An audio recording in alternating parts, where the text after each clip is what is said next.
Bom dia, paz do Senhor a todos. A gente está iniciando aí hoje o nosso estudo bíblico, né? Escola Bíblica Dominical. Como nós falamos na última live da igreja, para que haja continuidade nos estudos, né? No relacionamento com Deus, na busca pelo conhecimento da palavra do Senhor, a gente propôs aí nos nossos corações estar ministrando os cultos, tantos estudos também de forma online, para que a gente possa manter o contato com a igreja, para que a gente possa ter um retorno também do corpo de Cristo, daquilo que está acontecendo. E é importante nesse momento onde nós estamos em quarentena social, né, que a gente não perca o contato um do outro, porque a igreja somos nós, né? A igreja não são as estruturas, não são as paredes. A igreja é o corpo de Cristo, é cada pessoa, cada irmão, né? Cada irmã que congrega, que está em comunhão um com o outro. Nós somos a igreja, né? Então hoje a gente vai estar retomando, né, o nosso estudo que a gente faz todo domingo pela manhã lá na Igreja Missionária Viva com Cristo. Nós estamos estudando sobre escatologia, que é um estudo sobre os acontecimentos dos finais dos tempos. A gente já vinha estudando isso já há algum tempo, né? Ou seja, a gente não está ministrando esse estudo em função do que está acontecendo hoje. A gente já estava prevendo que pudesse acontecer alguns fatos, e os sinais eles estão aí claros para todos verem, né? E nós já estávamos, né, de alguma forma percebendo que Deus estava querendo falar com a igreja dele, né, através dos sinais, e nós iniciamos, logo após o carnaval, nós iniciamos o estudo escatológico. E nas primeiras aulas nós falamos sobre a criação, né? Nós falamos sobre como foi criado o mundo, né, o padrão que Deus usou para criar o mundo. Houve uma forma, Deus criou o mundo pela sua palavra, né, e através da sua palavra todas as coisas foram feitas. Nós conversamos sobre a função, né, de cada um na criação, né, o porquê que Deus, né, decidiu criar, como Deus fez o mundo, né? Às vezes a gente idealiza a criação de uma forma muito espiritualizada, mas o que diz em Gênesis é que a palavra de Deus ministrou a ordem e os elementos simplesmente obedeceram a ordem, né? Diferentemente de toda a criação, o homem e a mulher foi criada não pela ordem, mas pelas próprias mãos de Deus, né? Então houve aí um rompimento do padrão de criação, né, quando Deus decidiu criar o homem. Toda a terra, tudo que há na terra, tudo que há no mar, tudo que há no céu, foi criado pela ordem. Mas o homem e a mulher, eles foram criados pela própria mão de Deus. E a gente viu isso na última aula. E hoje a gente já tinha iniciado na semana passada o tópico sobre 70 semanas de Daniel. Na semana passada nós lemos o livro de Daniel, capítulo 9, versículo 24 ao 27, né, e fizemos a pequena introdução sobre as 70 semanas de Daniel. Lá na nossa igreja nós ministramos essa aula com o acompanhamento de uma apostila, né? Aqueles irmãos que quiserem receber a apostila no formato PDF, né, que eu preparei, uma apostila que eu preparei, basta se inscrever no nosso canal no YouTube, né, mandar uma mensagem pra gente. Tem vários vídeos sobre escatologia lá no YouTube, e aí a gente vai estar pegando o e-mail, né, manda o seu e-mail que a gente vai estar enviando a apostila em PDF para você, certo? Volto a dizer que esses estudos, né, escatológicos são estudos bem difíceis, né, e é necessário que haja uma concentração de todo mundo que estiver participando desse estudo, para que não haja uma interpretação errada, né?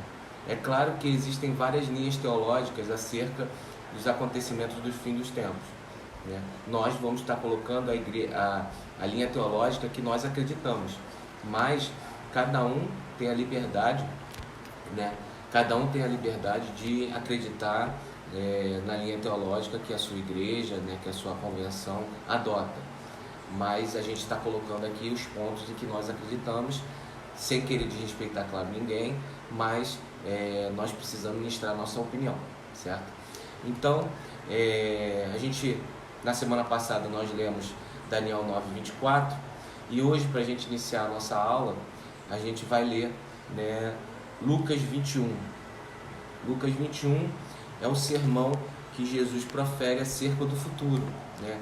Essa semana, muitos pastores, né, fizeram a leitura desses versículos que nós vamos ler, né?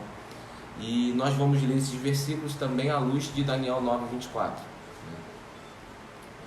Então, quero te convidar aí onde você estiver, para você abrir a tua Bíblia lá em Lucas 21, né? Muitos pastores têm ministrado sobre esse versículo nessa semana, em função de tudo que a gente está vivendo, né? Então, lá em Lucas 21, Jesus é perguntado pelos discípulos mais próximos dele, né, acerca das coisas que iriam acontecer no futuro, porque Jesus tinha ministrado no templo e tinha dito que não ia ficar pedra sobre pedra no templo. Entenda, Jesus, ele proferiu profecias que se cumpriram plenamente, com um grau de precisão enorme, né? Jesus disse: olha, o templo vai ser destruído, e o templo foi destruído. O povo de Deus, o povo de Israel vai ser disperso, e o povo foi disperso. Então, assim, é muito importante a gente ter uma leitura bem detalhada das Escrituras acerca daquilo que o Senhor fala sobre as coisas futuras. Então diz assim, Lucas 21, a partir do versículo 5: e dizendo alguns a respeito do templo, que estava ornado de formosas pedras e dádivas, disse: enquanto estas coisas que vedes, dias virão que se não deixará pedra sobre pedra que não seja derribada. E perguntaram-lhe dizendo: mestre, quando serão, pois, essas coisas? E que sinal haverá quando isto tiver que acontecer?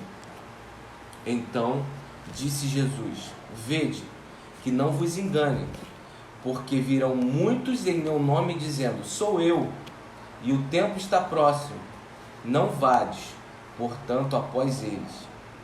E quando ouvires de guerra e sedições, não vos assusteis, porque é necessário que isto aconteça primeiro, mas não será o fim. Então lhes disse: levantar-se-á nação contra nação, reino contra reino, e haverá em vários lugares grandes terremotos, fomes, pestilências, e haverá também coisas espantosas e grandes sinais no céu. Mas antes de todas essas coisas, lançarão mão de vós e vos perseguirão, entregando-vos nas sinagogas às prisões e conduzindo-vos às presenças dos reis e governadores, por amor do meu nome. E vos acontecerá isso para testemunho. Proponde, pois, em vosso coração não premeditar como haveis de responder, porque eu vos darei boca e sabedoria, a que não poderão resistir, nem contradizer todos quantos se opuserem. Até pelos pais, irmãos, parentes, amigos sereis entregues, e matarão algum de vós. E de todos sereis odiados, por causa do meu nome. Mas não perecerá um único cabelo da vossa cabeça. Da vossa paciência possui a vossa alma. Mas, quando virdes Jerusalém cercada pelos exércitos, sabei então que é chegada a desolação. Então os que estiverem na Judéia, que fujam para os montes, e os que estiverem no meio da cidade, que saiam, e os que estiverem nos campos, que entrem nela, porque dias de vingança serão estes, para que se cumpram todas as coisas que estão escritas. Mas ai das grávidas, ai das que criarem naqueles dias, porque haverá grande aflição na terra, e ira sobre este povo, e cairão a fio de espada, e todas as nações serão levadas cativos, e Jerusalém será pisada pelos gentios, até que os tempos dos gentios se completem. Amém? Então aí a gente percebe que Jesus está falando para o povo de Israel, né?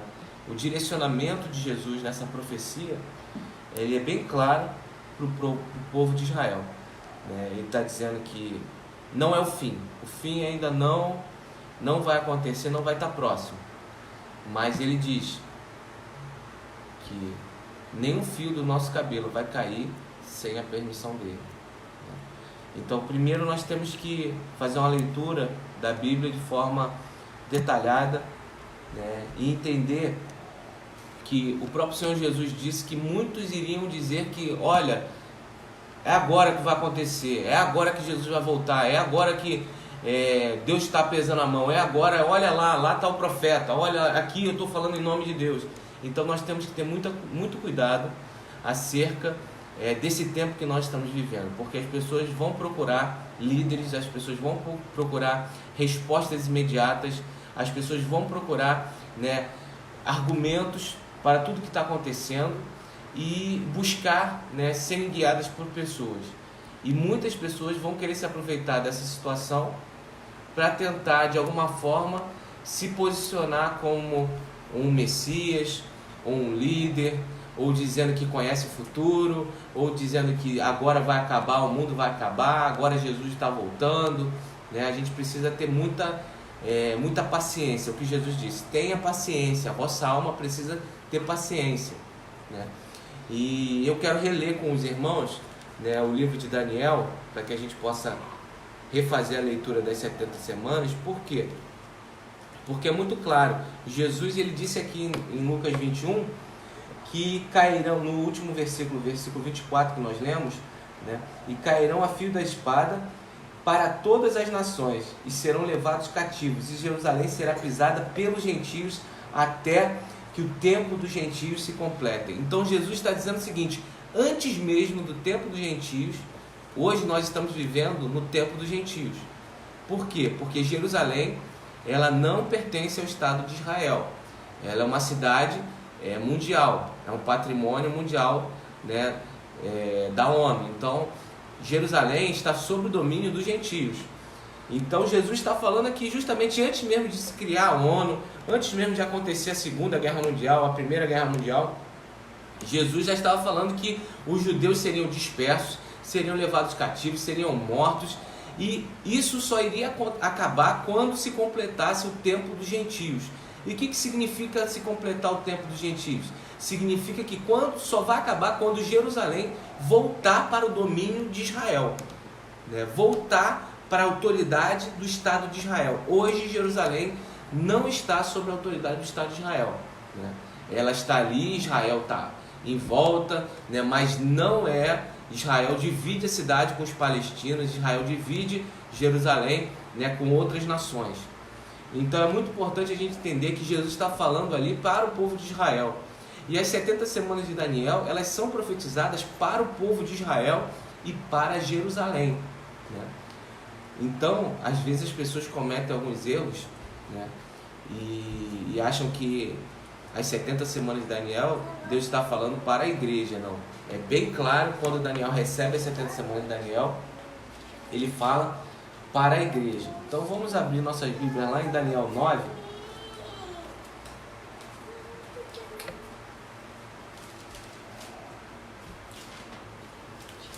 Aquele que puder abrir a sua Bíblia lá em Daniel 9, para a gente fazer uma leitura. Se você tiver alguma dúvida, né, eu sei que tem alguns irmãos que estão aí na internet nos acompanhando.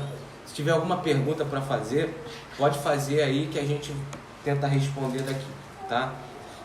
Então diz assim lá em Daniel 9, 24: 70 semanas estão determinadas sobre o teu povo, sobre a tua santa cidade. Ou seja, Daniel recebeu uma profecia sobre... Essa profecia era sobre a cidade de Jerusalém e sobre Israel. A igreja não havia nascido sequer. Jesus ainda não havia nascido, né? E essa profecia foi ministrada para Israel e para Jerusalém.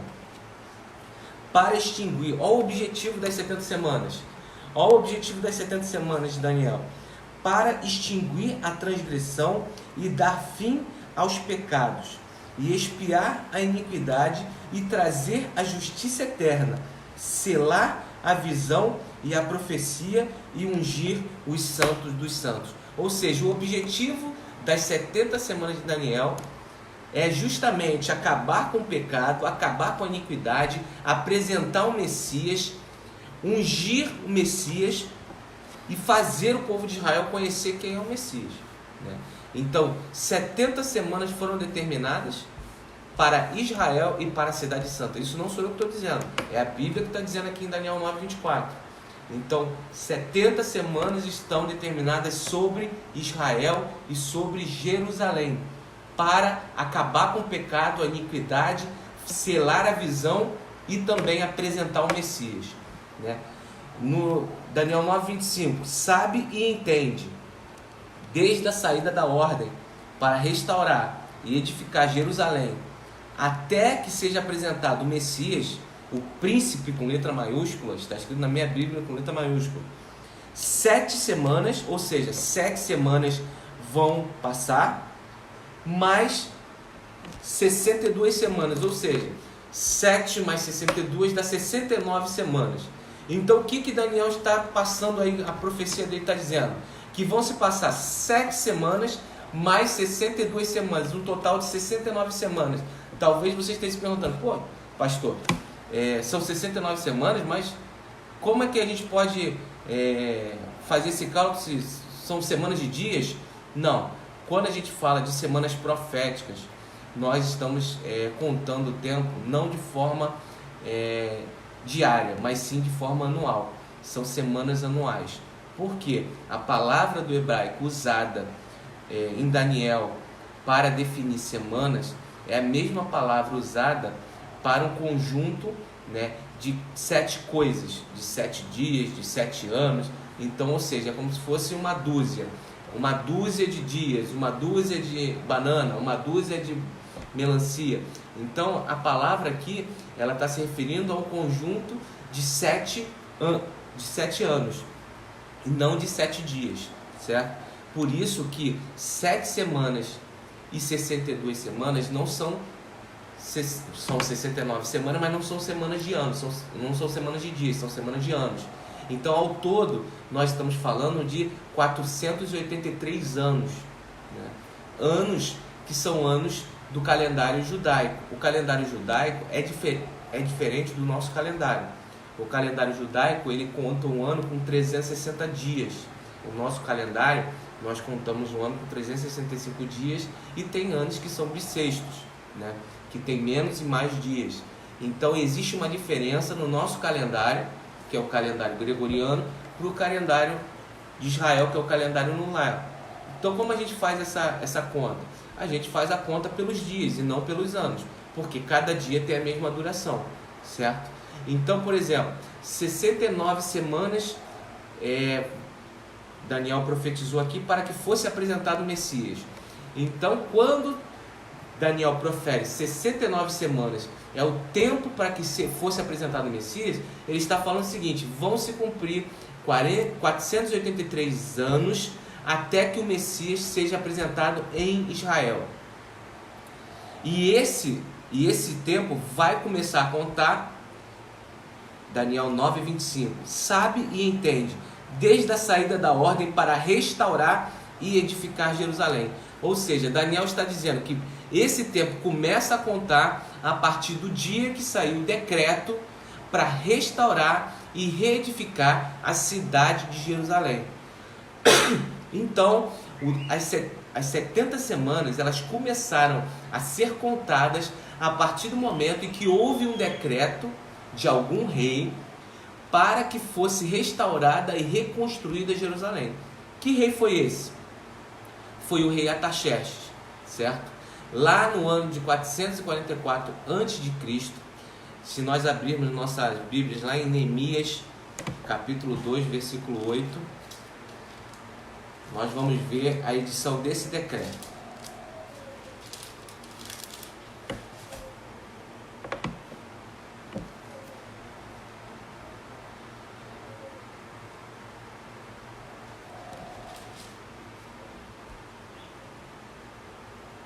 O título de Neemias 2 diz: Artaxerxes permite a Neemias ir a Jerusalém e reconstruir os muros. E sucedeu-se, pois, livro de Neemias, capítulo 2.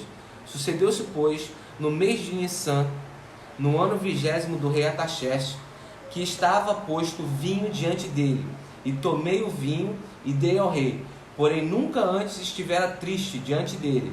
E o rei me disse: Por que estás triste o teu rosto? Não estás doente? Não é isto, senão tristeza de coração? Então temi muito, de grande maneira, e disse ao rei: Viva o rei para sempre! Como não estaria triste o meu rosto, estando a cidade, o lugar dos sepulcros dos meus pais assolados, tendo sido consumidas suas portas a fogo? E o rei disse: O que me pedes agora? Então orei ao Deus dos céus e disse: Rei, se é do agrado do rei, se o teu servo é aceito na tua presença, peço-te que envies ajudar a cidade do sepulcro de meus pais, para que eu a reedifique. Então o rei me disse, estando a rainha assentada junto a ele: Quanto durará a tua viagem e quanto voltarás? E aprove o rei enviar-me, apontando-lhe um certo tempo. E disse mais ao rei: Se ao rei parecer bem, dê-me cartas para os governadores da além do rio, para que me deem passagem até que chegue a Judá, como também carta para Asaf, guarda do jardim do rei, para que me dê madeira para cobrir as portas do paço da casa, e para o muro da cidade, e para a casa que houver de entrar. E o rei me deu, segundo a boa mão de Deus sobre mim. Então vinham os governadores da além do rio, e dei-lhe as cartas do rei, e o rei tinha enviado comigo chefes dos exércitos e cavaleiros. E ouvindo Sambalate, Horonita, e Tobias, o servo amonita, lhes desagradou com grande desagrado que houvesse alguém que viesse procurar o bem dos filhos de Israel. Então, as 70 semanas de Daniel se iniciam no decreto do rei Artaxerxes em 444 a.C., no mês de Nissan. E a partir daí a gente começa a contar as 70 semanas de Daniel, certo? E começamos a contar os anos e paramos de contar o ano quando Jesus é apresentado em Jerusalém, no dia do domingo de Ramos, né? Que é o dia da apresentação triunfal, a entrada triunfal de Jesus em Jerusalém, onde ele entra montado num jumentinho, e ali ele é recebido como rei, e o povo de Israel profere as palavras: Hosana ao rei, Hosana àquele que vem, Hosana ao filho de Davi. Por isso que Pilatos crucifica Jesus com o título de rei dos judeus, porque ele foi recebido em Jerusalém como rei dos judeus. E esse domingo de Ramos, ele culmina na data exata que completa 483 anos do início do decreto do rei Artaxerxes. Então se cumpriu as 69 semanas que haviam sido previstas no livro de Daniel, capítulo 9, versículo 24, 25, que a gente leu até agora. E o que Daniel recebeu? Ele recebeu que essas 69 semanas iriam se cumprir, mas iriam se cumprir em tempos angustiosos. Ou seja, o povo de Israel seria angustiado, seria perseguido, reedificaria a sua nação, reedificaria a sua cidade, mas eles reedificaram de forma muito, digamos assim,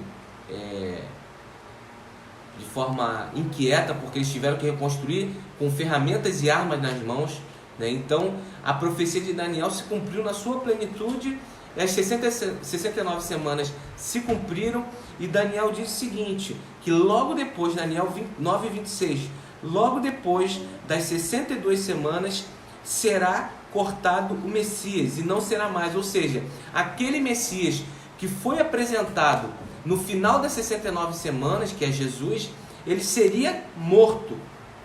É o que está escrito na Bíblia.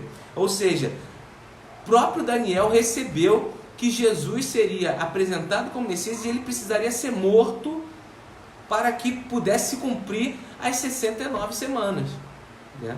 Então Jesus foi morto. E diz o seguinte: e o povo do príncipe, com letra minúscula na minha Bíblia, ou seja, não é mais o rei dos reis. Quando é letra minúscula, ele está se tratando de um homem comum. E o povo do príncipe que há de vir destruirá a cidade e o santuário, e será como uma inundação. Até o fim haverá guerra, e estão determinadas assolações. Ou seja, essa profecia para Israel, ela é terrível. Por quê? Porque ela está dizendo o seguinte: Israel, depois da morte do Messias, Israel vai sofrer assolações, vai sofrer guerras até que se cumpra o tempo da visitação. Até que toda essa profecia se cumpra, né, haverá guerra em Israel e em Jerusalém. Por isso que aquela região, né, de Israel, do Oriente Médio, é uma região geopoliticamente instável. Porque Deus já havia profetizado que esse seria o ambiente em que o povo de Israel iria conviver ao longo dos anos. Certo? Então não é nada de novo. A gente olha para Israel, a gente olha para os árabes, para aquela região, a gente vê que é uma região geopoliticamente instável.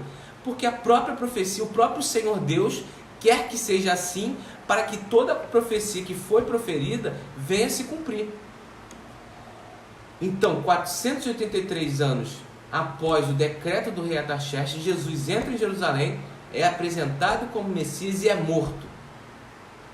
Depois da morte, Jerusalém foi destruída, como está escrito aqui em Daniel 9, 26. E como o próprio Senhor Jesus proferiu a profecia em Lucas 21 que nós lemos. Ou seja, a profecia de Lucas 21, ela conversa com a profecia de Daniel, das 70 semanas. Jesus não está falando nada de novo. Ele está falando o seguinte, Daniel disse que a cidade ia ser destruída. E aqui em Daniel também está escrito, haverá de vir, né, um príncipe que destruirá o santuário e acontecerá o fim novamente. E Jesus também diz a mesma coisa para os seus discípulos. Olha, está vendo esse templo? Está vendo essa cidade? Não vai restar pedra sobre pedra. Só que aí Daniel, ele continua na sua profecia. Por quê? Porque 70 semanas foram determinadas e se cumpriram apenas 69. Falta uma semana para se cumprir. E é justamente entre essa última semana, entre as 69 e a última semana, que é o tempo que Jesus se refere, que é o tempo dos gentios. Jesus fala que os gentios pisarão a cidade de Jerusalém até que se cumpra o tempo dos gentios. Ou seja, quando que vai acabar o tempo dos gentios? Quando o povo de Israel retomar o controle da cidade de Jerusalém. Quando acontecer que as nações devolverem para Israel o controle da cidade de Jerusalém, vai acabar o tempo dos gentios e vai voltar a se contar o tempo das 70 semanas de Daniel, que é a última semana. Só que entenda, Daniel ele diz o seguinte, em Daniel 9, 27, e ele firmará um concerto, ou seja, o príncipe que virá com letra minúscula, né? Ele firmará um concerto, é um príncipe do povo. As pessoas às vezes me perguntam, pastor, o anticristo vai ser judeu, o anticristo vai ser americano, o anticristo vai ser brasileiro, o anticristo vai ser... Qual a nacionalidade do anticristo? Daniel está sendo bem claro que o anticristo ele vai ser da origem do povo que destruiu Israel e Jerusalém em 70 depois de Cristo. É o que eu acredito. Muitas pessoas acreditam diferente, muitos teólogos acreditam diferente. Acreditam que o anticristo será um judeu, acreditam que o anticristo será uma pessoa da nacionalidade de Israel, né? Mas eu acredito que o anticristo vai ser uma pessoa da nacionalidade do Império Romano. Por quê? O Império Romano foi o império que destruiu Jerusalém e o templo e dispersou o povo de Israel, para que se cumprisse a profecia de Daniel. Daniel ele é bem claro. Ele diz o seguinte, Daniel 9, 26, e o povo do príncipe que há de vir, ou seja, o povo que destruiu Jerusalém foi o povo do Império Romano. E o príncipe que há de vir é desse povo do Império Romano. Só que quem é o Império Romano? Hoje não existe mais Império Romano. O que existe é a Europa Ocidental, os países que compõem a Europa Ocidental.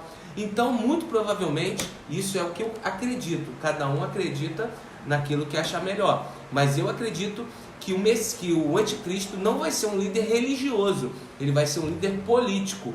E ele vai ser um líder político de origem, né, da Europa Ocidental, que é a origem do Império Romano, certo? Ali da Itália, Grécia, né, Turquia, Espanha, aqueles povos que compunham o Império Romano, dali vai sair o anticristo. E o anticristo vai ser um líder político, né?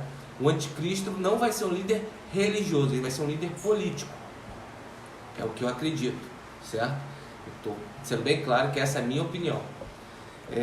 Não está escrito aqui dizendo na Bíblia que vai ser um líder político.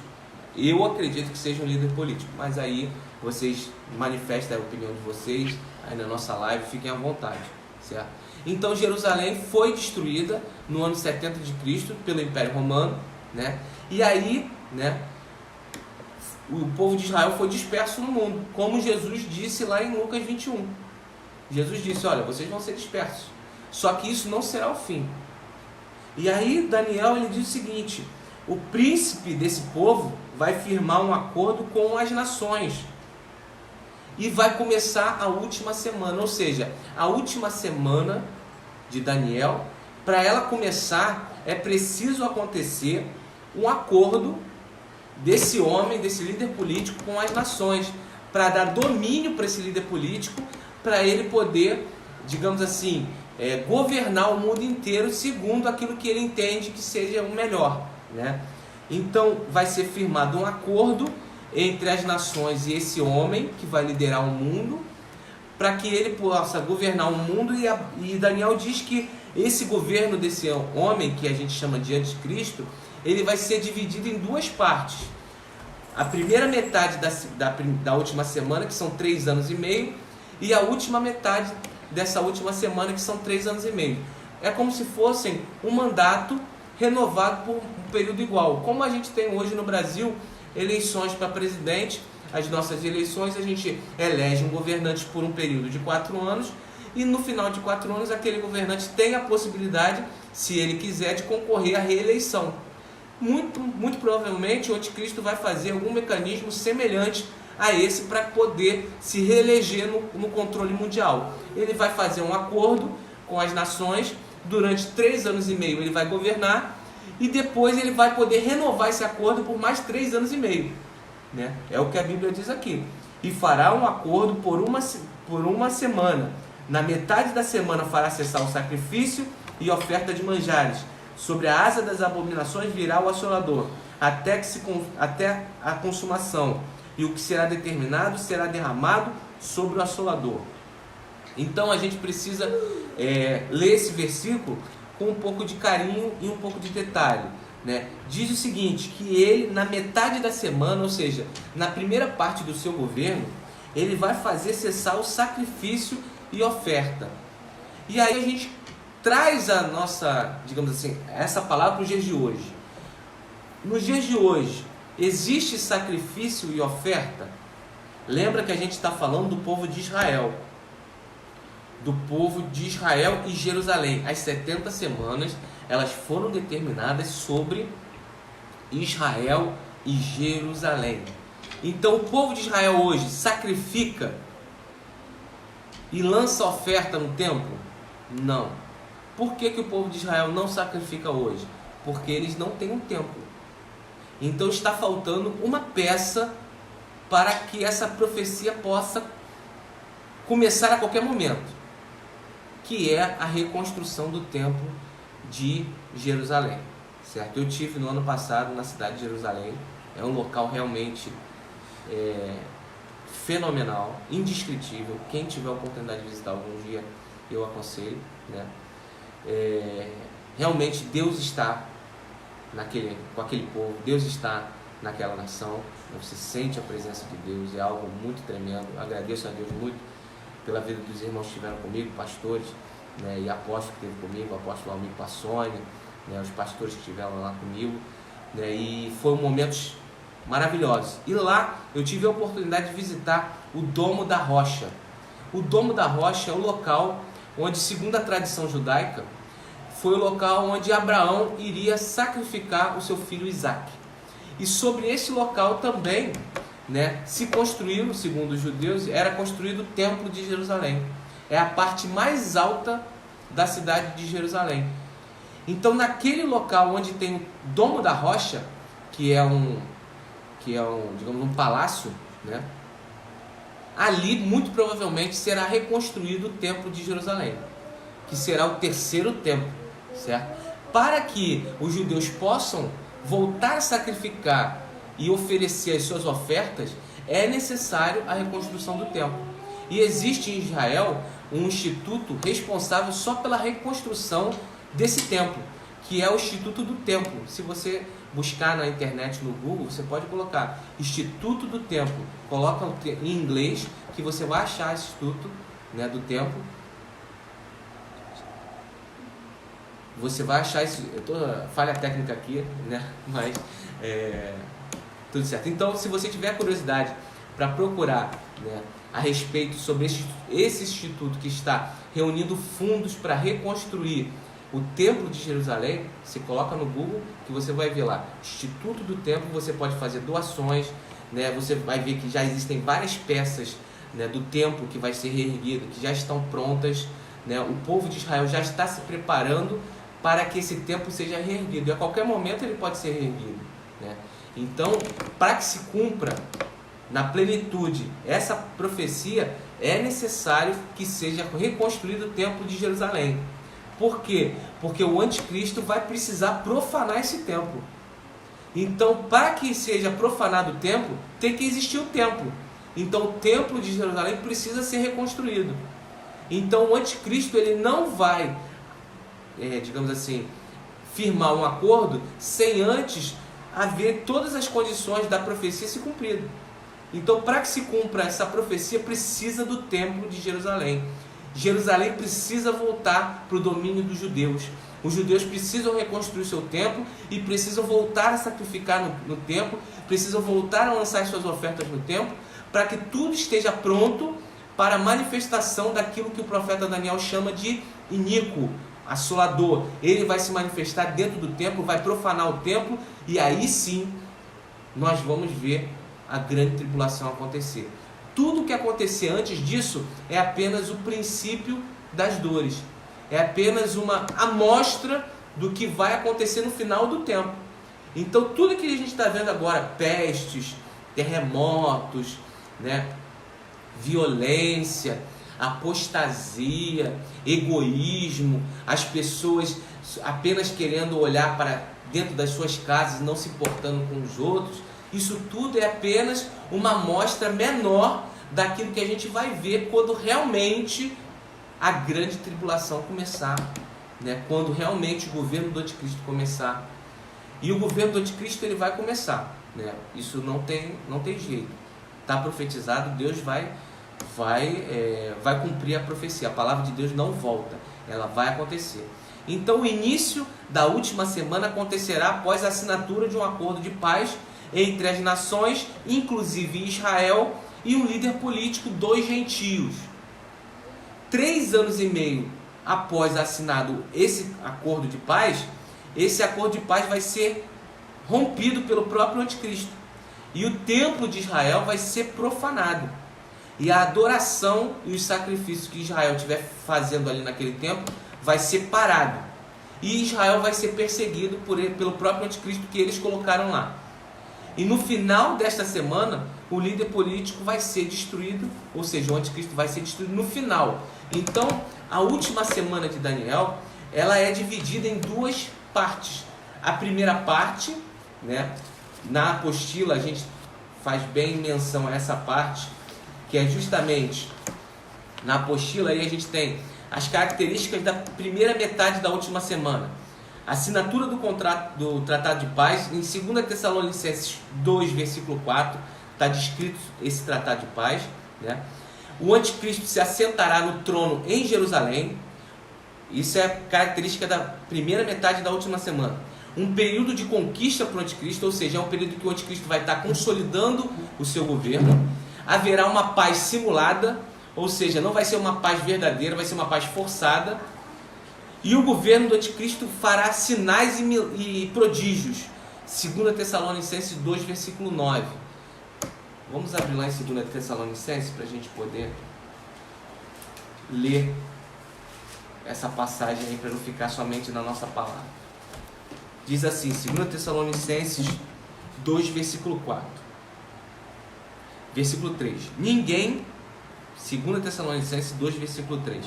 Ninguém de maneira alguma vos engane. Ou seja, olha só o que o apóstolo Paulo está dizendo. Não sejam enganados.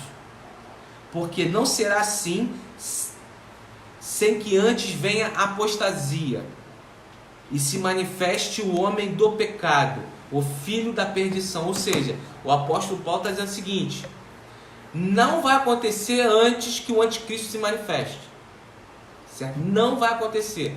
Então o que a gente está vendo hoje é apenas o princípio de algo muito pior que vai acontecer. Ou seja, o apóstolo Paulo está dizendo, não acontecerá antes que venha a apostasia, ou seja, o amor de muitos vai se esfriar, e o filho da perdição seja manifestado, o homem do pecado, ou seja, o anticristo, o qual se levanta contra tudo que se chama Deus, ou se adora, de sorte que se assentará como Deus no templo de Deus, querendo parecer Deus. Não vos lembrais de que estas coisas vos dizia quando ainda estava conosco. Ou seja, o apóstolo Paulo está dizendo que Jesus já dizia isso quando estava com eles. E agora vós sabeis que o detém para que o seu próprio tempo seja manifestado. Porque já o mistério da injustiça opera, somente a um que agora resiste, até que no meio de nós seja tirado. Ele está se referindo ao Espírito Santo. Ou seja, só existe um poder hoje na face da terra que impede que o anticristo destrua tudo, que o poder das trevas destrua, que é o poder do Espírito Santo de Deus. Então, porque já o mistério da injustiça opera, versículo 7, somente há um que opera agora e resiste até que seja tirado do meio. Então será revelado o iníquo, a quem o Senhor desfará pelo sopro da sua boca e aniquilará pelo seu resplendor da sua vinda. A esse cujo é segundo a eficácia de Satanás, com o poder e sinais de prodígio de mentira, e com todo o engano da injustiça, para os perecerem, porque não receberam o amor da verdade para se salvarem. E por isso Deus lhe enviará a operação do erro, para que creiam na mentira, para que sejam julgados todos os que não creram na verdade, antes tiveram prazer na iniquidade. Ou seja, o que o apóstolo Paulo está dizendo é o seguinte: hoje a igreja do Senhor, ela prega a verdade, ela prega a salvação através daquele que é a verdade, ou seja, Jesus Cristo. Jesus Cristo disse: eu sou o caminho, a verdade e a vida. A igreja prega Jesus Cristo, prega a verdade. Só que vai vir um, que é o filho da perdição, é o iníquo, é aquele que opera o erro. Esse vai pregar a mentira. E aqueles que não creram na verdade vão crer nesse mentiroso. Vão crer nesse mentiroso. E Deus vai permitir que eles creiam no mentiroso, para que eles sejam julgados justamente porque eles não ouviram a palavra da verdade. Então é necessário que todos que estejam ouvindo esse estudo saibam que Deus vai entregar aqueles que não creram na palavra de Deus na mão do anticristo. A justiça de Deus, ela vai operar. Ela sempre opera. Ela nunca chega atrasada. Deus está permitindo os gentios dominarem Jerusalém, a igreja pregar na face da terra, para que o mundo possa se converter. Quando Deus, na sua infinita sabedoria, decidia, acabou o tempo dos gentios, acabou o tempo da igreja, Jerusalém vai voltar para o domínio do povo de Israel, o templo vai ser reerguido novamente, o filho da perdição vai ser apresentado, vai ser o governante eleito e vai enganar todo o povo, língua e nação que estiver debaixo do seu domínio. E é importante que a gente saiba disso. Então, a gente vai estar encerrando por hoje o estudo. Na próxima semana a gente continua com o estudo sobre a segunda parte da última semana. A segunda parte da última semana é a parte propriamente dita da grande tribulação, né? Existem na Bíblia a menção a 3 tipos de dias, né? Ou seja, dia de Cristo, dia do Senhor e dia de Deus. Cada dia mencionado na Bíblia refere-se a um fato, a uma abordagem diferente que Deus quer dar para o povo de Deus, né? Então, aqueles que não tiverem ainda a nossa apostila, né, e quiserem adquirir, entra no nosso canal do YouTube, Igreja Viva, né? Se inscreve lá, envia o teu e-mail que a gente vai mandar por PDF, né, a apostila, que é uma apostila semelhante a essa aqui que eu estou mostrando. Vendo aqui, tem figuras. A Adriana falou que acabou rápido. Adriana. O pessoal está manifestando aí dizendo que acabou rápido o estudo, é porque a gente precisa fazer um estudo num horário de alguns minutos, não dá para ser muitas horas, para não ficar cansativo, certo? Mas continua mais um pouquinho então. Mas a gente pode ir conversando um pouquinho sobre as dúvidas. Adriana, já que você falou que foi rápido, você tem alguma dúvida aí sobre aquilo que a gente mencionou acerca da profecia das 70 semanas de Daniel? Saibam que existem linhas teológicas que acreditam que o arrebatamento da igreja ele pode acontecer antes da grande tribulação, no meio da grande tribulação, e uma linha teológica que acredita que o arrebatamento da igreja vai acontecer depois da grande tribulação. Ou seja, existe uma linha teológica que acredita que o arrebatamento da igreja vai ser pré-tribulacionista, ou seja, antes da grande tribulação, mesotribulacionista, ou seja, no meio da grande tribulação, e pós-tribulacionista, que seja depois da grande tribulação. Então, na nossa apostila, a gente fala justamente sobre esses 3 tipos de linhas teológicas para o arrebatamento da igreja. Nós acreditamos que a igreja será arrebatada e que depois do arrebatamento vai acontecer um outro evento, que é a segunda vinda de Jesus. O evento do arrebatamento é um evento distinto do evento da segunda vinda de Jesus. Por quê? Porque a segunda vinda de Jesus é uma segunda vinda para os judeus, para Jerusalém. Jesus precisa pisar no Monte das Oliveiras, e o Monte das Oliveiras vai ser aberto ao meio quando Jesus pisar, certo? Só que o arrebatamento da igreja, Cristo não pisa na terra, ele espera a igreja nos ares, nas nuvens. Então nós acreditamos que o evento do arrebatamento é um evento distinto da segunda vinda de Jesus. Ou seja, o arrebatamento pode acontecer a qualquer momento, mas a segunda vinda de Cristo não. Ela tem data e hora marcada para acontecer. E qual é a data e hora marcada para acontecer a segunda vinda de Jesus? Depois de 7 anos da assinatura do Tratado de Paz do Anticristo com as nações. Marcou 7 anos. 7 anos. 7 anos de 360 dias. Multiplica 7 por 360, vamos ver aqui. Vamos fazer o cálculo. 7 vezes 360. Quantos dias vão dar? 7 vezes 360. 2.520 dias. 2.520 dias vão ser os dias depois da assinatura do Tratado de Paz, que Jesus vai voltar. Ou seja, a segunda vinda de Jesus tem data e hora marcada.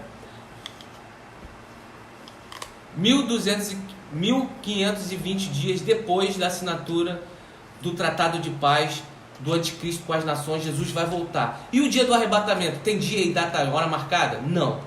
Ninguém sabe. Ninguém sabe quando vai acontecer o arrebatamento da igreja. Por isso que a igreja precisa, estar vigilante, precisa estar buscando conhecer cada vez mais Deus, para que não possa, ser surpreendida. Deus vai arrebatar a sua igreja. E aí cada um crê no momento em que acredita que a igreja vai ser arrebatada. Ou antes da grande tribulação, ou no meio da grande tribulação, ou depois da grande tribulação. Mas o fato é que a igreja será arrebatada. Nisso todos nós cremos, certo? Adriana, tem alguma dúvida? Alguém tem alguma pergunta? Tem sim. A Cristiane está perguntando: o ecumenismo faz parte desse movimento? O ecumenismo é um movimento de unificação das religiões, certo? Esse movimento é um movimento que diz que todos os caminhos levam a Deus. Todas as religiões levam a Deus. Infelizmente, eu não concordo com isso, certo? Para o ecumenismo, isso é infelizmente. Para nós é felizmente, né? Então, assim, o ecumenismo é um movimento de unificação das religiões. Nós não cremos nisso. Nós cremos que o único caminho que leva a Deus é Cristo, certo? Jesus é o caminho, a verdade e a vida. Então, Ele é o único que pode levar a Deus. Nós não cremos que outros caminhos levam a Deus. Mas é um movimento que no futuro vai culminar na apresentação do anticristo, que é a unificação de todas as religiões, é a unificação de todos os governos, é a unificação de todas as línguas, é a unificação, é a globalização, como a gente chama. Esse movimento é um movimento de apresentação de um governante único para toda a terra. Isso está profetizado no livro de Daniel. Então, o movimento de ecumenismo, o movimento de devolver Jerusalém para Israel, todos esses movimentos são movimentos previstos na Bíblia para que aconteça o dia do governo do anticristo. Outra pergunta aqui é da Cristiane também. Para onde nós vamos quando formos arrebatados? Essa é uma pergunta muito, muito comum, né? As pessoas perguntam, olha, o que vai acontecer, né, com aqueles que forem arrebatados? Primeiro a gente tem que entender que o arrebatamento ele tem duas etapas. A primeira etapa é aqueles que estão mortos, né? Primeiro serão arrebatados aqueles que estão mortos. Ou seja, aqueles que morreram em Cristo serão arrebatados primeiro. Ou seja, Deus vai ressuscitar aqueles que estão mortos, aqueles que estão enterrados, aqueles que estão no mar, aqueles que estão no além. Deus vai trazer o corpo deles à vida e vai transformar aqueles que tiverem corpos em corpo glorioso, e aqueles que não tiverem corpos, Deus vai dar um corpo glorioso para eles. Então, primeiramente serão ressurretos aqueles que estão mortos. Então, a primeira parte do arrebatamento será aqueles que estão mortos. Eles vão receber um corpo glorioso e vão encontrar com Jesus nas nuvens. E a segunda parte do arrebatamento, né, se a gente pode dizer que tem duas partes, né, é aqueles que estão vivos. Aqueles que estão vivos têm corpo, então o corpo deles vai ser transformado em corpo glorioso e vai ser levado até o céu, até os ares, né, até as nuvens, para encontrar com Cristo nas nuvens. Então toda a igreja, tanto aquela que estava morta quanto aquela que estava viva, vai receber um corpo glorioso e vai se encontrar com Jesus nas nuvens para poder entrar nos céus, certo? E aí eu acredito que seja a pergunta principal que foi feita. Para onde a igreja vai depois que for arrebatada? Nós cremos, aí é o que eu creio, né? Eu creio que o céu vai receber a igreja num evento que a gente chama na Bíblia de bodas do Cordeiro, certo? Que é nada mais, nada menos que o casamento de Jesus Cristo com a igreja. Ou seja, Jesus Cristo nasceu, cresceu, morreu, entregou a sua vida pela sua igreja. Ele entregou a sua vida por aqueles que acreditaram na sua palavra, por aqueles que ouviram a sua voz. E vai chegar um momento em que ele, Cristo, vai se encontrar com aqueles que ele entregou a sua vida. E esse evento nós conhecemos como o evento da bodas do Cordeiro. Nada mais, nada menos que a gente chama bodas é casamento, né? Então é o momento em que Jesus Cristo vai se reunir com a igreja, com toda a sua igreja, com aquela que foi morta antes e com aquela que está viva hoje, né? Ou no dia que ele for arrebatar a igreja. Então esse momento de entrada da igreja nos céus, né, é um momento que a gente chama de bodas do Cordeiro, né? E por que a igreja vai entrar no céu? Aqueles que estão mortos, eles não estavam no céu? Talvez você se pergunte, mas aqueles que estão mortos não estavam no céu? Eles estavam no paraíso, que é uma região dos céus, que não é o céu propriamente dito, né? Aí é o que eu acredito, tá? Não está escrito isso na Bíblia, é o que eu acredito. Para mim, o paraíso é uma região celestial no céu, que aqueles que morrem em Cristo esperam o dia do juízo ou o dia do arrebatamento. Então, quando Jesus arrebatar a sua igreja, ele vai ressuscitar aqueles que estão no paraíso, vai dar um corpo glorioso para eles, para que eles possam entrar no céu propriamente dito, ou seja, no local onde tem o trono de Deus. E o casamento, quando a gente faz um casamento, eu sou pastor, já fiz alguns casamentos, os noivos, eles se encontram antes de subir no altar, não é isso? Né? Então, quando a gente faz a menção das bodas do Cordeiro, justamente é o encontro do noivo com a noiva, num local que ainda não é o altar, onde eles se encontram, e aí no caso é nas nuvens, e eles vão caminhar juntos para subir no altar, para que o juiz de paz possa casá-los. E quem é o juiz de paz? É o Senhor Deus, é o Deus Pai. Então, as bodas do Cordeiro tipificam o momento de encontro da igreja do Senhor com o seu Salvador, que é o seu noivo, Jesus Cristo. E eles juntos vão entrar no céu, no altar que é o trono de Deus. E por que antes do arrebatamento, aqueles que morreram não podiam ir no altar, no trono de Deus? Porque eles estavam mortos. O trono de Deus é um lugar que somente pessoas vivas podem estar, né? A morte não pode estar na presença do trono de Deus. Isso é o que eu acredito, tá? Mas aí é um estudo bíblico, um estudo teológico diferente das 70 semanas de Daniel, certo? Aí a gente vai entrar por outra seara, né? Que fala sobre as regiões celestiais, né? A tradição judaica diz que existem várias regiões celestiais, existem 7 céus, outros dizem que existem 10 céus, aí cada um acredita naquilo. Mas a gente pode marcar, né? A gente pode marcar um outro estudo para estudar justamente, especificamente isso. Espero que eu tenha tirado sua dúvida. Agora a pergunta da Adriana. O arrebatamento será quando for tocar a primeira trombeta? Isso é muito importante, Adriana. Existem 2 trombetas distintas na Bíblia. Uma trombeta de um toque repetitivo e contínuo, e existe uma trombeta de um toque único, instantâneo, certo? Então, quando lá em Apocalipse é falado do toque das trombetas, são várias trombetas que são tocadas de forma contínua. Então, esse tipo de toque é para liberar um juízo sobre a terra. Quando a gente fala do toque da trombeta do arrebatamento, a gente fala do toque da trombeta instantâneo, de um piscar e abrir de olhos, ou seja, é uma coisa instantânea. Ou seja, você não vai ficar ouvindo o toque da trombeta e depois, não, tocou a trombeta, a igreja vai ser arrebatada. A Cristiane perguntou assim, então não passaremos pelo grande julgamento? Todos vão passar pelo julgamento. O apóstolo Paulo diz que o julgamento que a igreja vai sofrer não é um julgamento do juízo final propriamente dito, é um julgamento que ele chama de bema. A palavra de origem grega que ele usa para descrever o julgamento do arrebatamento é bema, que é um julgamento para coroação. Por isso que ele fala nas coroas, coroa da vida, coroa do sacerdote, coroa dos ministérios. Então a igreja, quando for arrebatada, ela vai ser julgada.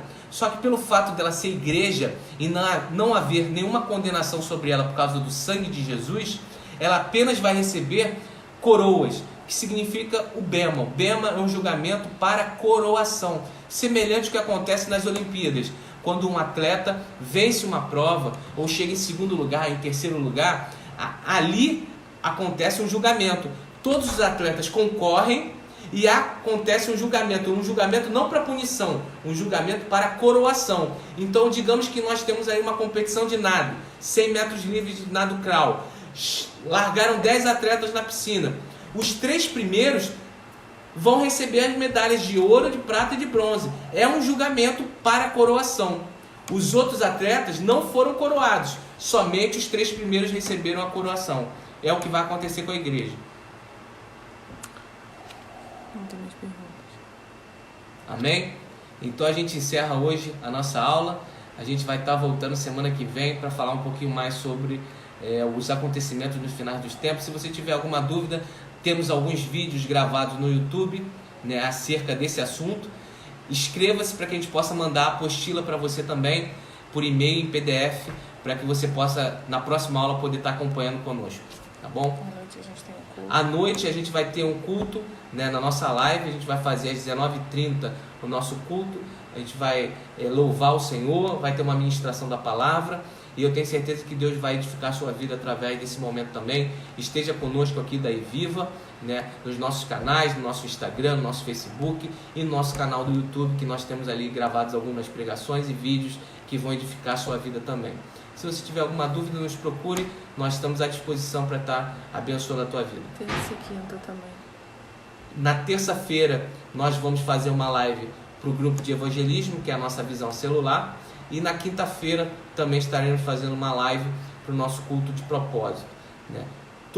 Na terça e na quinta-feira, todas essas lives serão no horário de 8 horas da noite, certo? Para que todos possam acompanhar. Aqueles que tiverem alguma dúvida, instale o aplicativo da igreja.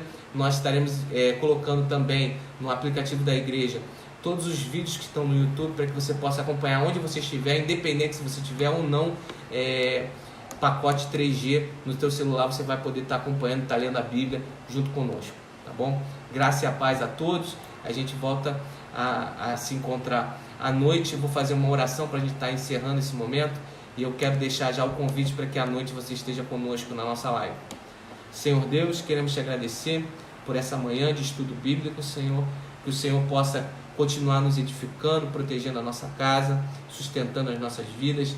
Senhor, livra, Senhor, cada família, Senhor, dessa peste, Senhor, dessa epidemia que está acontecendo no nosso país, no nosso planeta, Pai. Em nome de Jesus, tenha misericórdia de nós. Senhor, separa cada família, para que, Senhor, possamos estar ali revestidos do Teu Espírito Santo. Que o Senhor possa direcionar as nossas ações, proteger os nossos casamentos e os nossos filhos. Nos abençoa, não nos deixa desistir, nem entrar em desespero ou depressão. Alcança aqueles que estão precisando, Senhor, de uma palavra de conforto. Em nome de Jesus, amém. Eu quero me despedir de todos, então, a paz do Senhor. Até logo mais à noite, 19h30.